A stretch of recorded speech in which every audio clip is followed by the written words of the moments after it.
the grandchildren they see and the friends they know are here for them. My relationship with Ziva has always been one of loving admiration. From the time we met over 40 years ago, I have looked forward to every visit with her with great anticipation. When David and I used to visit Israel, I couldn't wait until we arrived at Rehovot. I knew I'd be greeted with warmth and affection, which is exactly what I felt for Dani and Ziva. As the years passed, I came to expect the same loving welcome from her children, Ruti, Ofer, Michal, Efrat, and Ayala. I knew that their relationship with me was a mirror of what they saw between me and their mother. Ziva and I could sit an entire Shabbat and discuss the issues of our lives. She was an excellent listener, engaged and thoughtful, always making me feel that she cared about the words I was speaking and was eager to hear more and to give her input. Her home was always completely open to me. From the time it required displacing the kids to accommodate me and David and our children sometimes, to more recently when she would have a room ready for us to stay in. She would prepare special foods for our arrival, and if we couldn't make it to her in the first days, she and Dani would come to meet us. She spoke in a gorgeous but slow and simplified Hebrew so that I could always understand what she was saying, mostly with me speaking in English and she responding in her perfectly paced Hebrew. As Dani and Ziva's children grew up and married and started households of their own,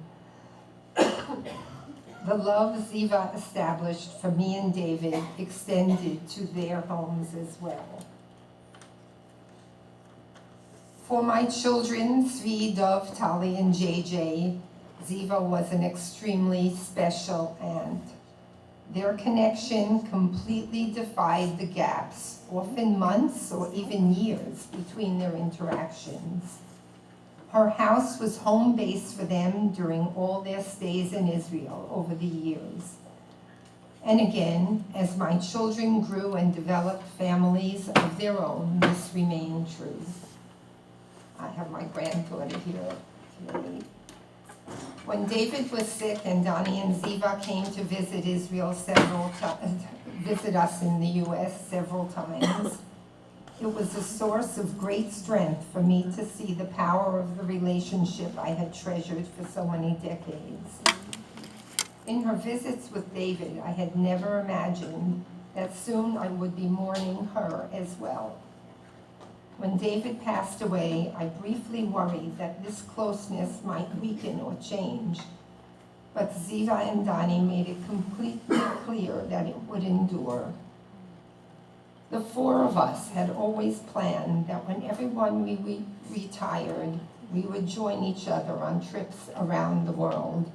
And you have to know, it wasn't that all four of us talked about it. David and I talked about the fact that we intended to do that with Dani and Ziva. While at the same time, Dani told me he and Ziva were talking about the very same thing. Nonetheless, I feel comfortable knowing that throughout the years, we took every opportunity to be together despite the great distance. And it was always worth it to spend more time with Ziva. I will remember her kind eyes and beautiful smile and our treasured bond that felt always like a sister and never like a sister-in-law. I miss her greatly, but she is alive in my thoughts and my heart forever. I would like to read messages from my four children. From Tzvi, my Behor. My earliest memories as a young child coming to visit Israel, I always remembered Ziva as being special, and that feeling never changed. It was constant every single time I met her. Ziva was probably the warmest person I ever met, and that kindness within her projected to her children. And through them, I hope it will surely pass on to their children. That, to me, is the best part of her legacy, letting me feel her presence in the family and forevermore. From my son Dov. It has been over 25 years since I studied in Israel for the year, but I still have clear memories of my many visits to the home in Rehovot of the Landos.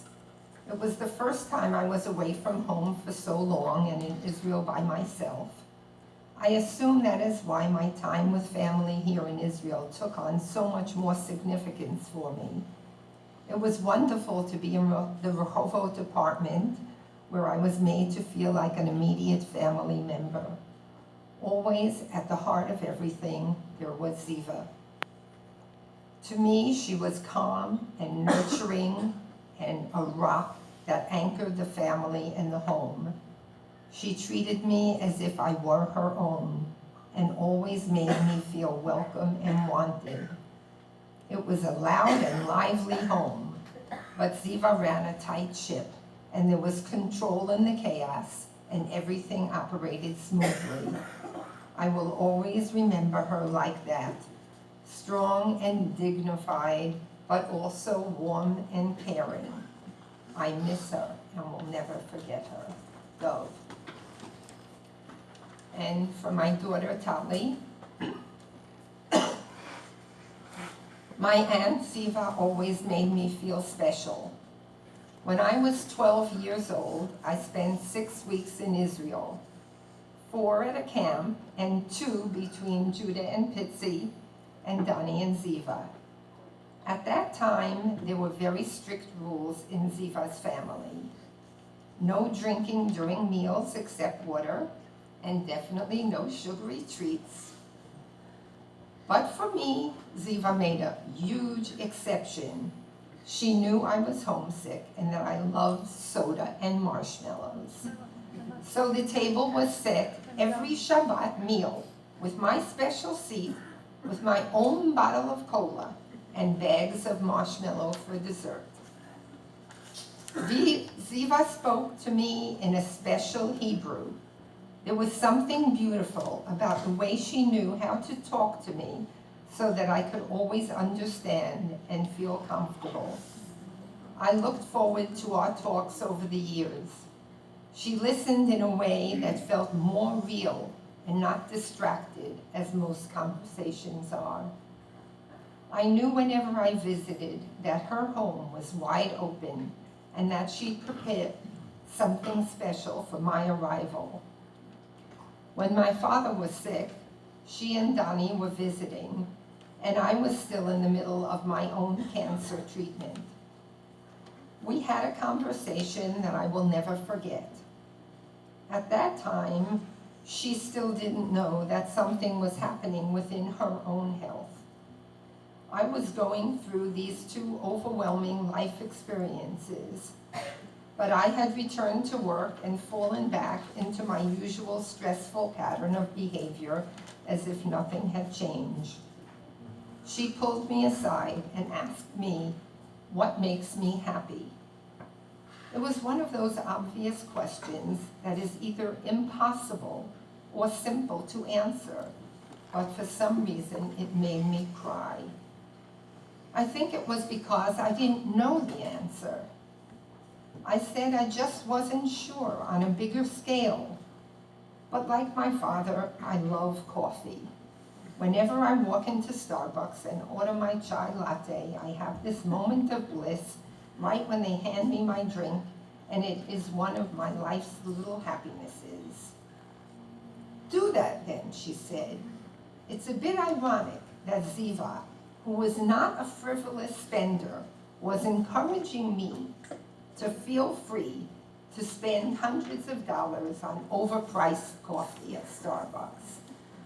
But it was a piece of advice that I have since truly internalized, and I think about her every time I walk into a coffee shop and I am handed my coffee. And I think about it when I do a little something for myself, and I smile and I miss her. And from my youngest son, JJ. Ziva's boundless supply of contributions to her families, friends, and students were always given with grace, and her generosity, kindness, and selflessness are sorely missed.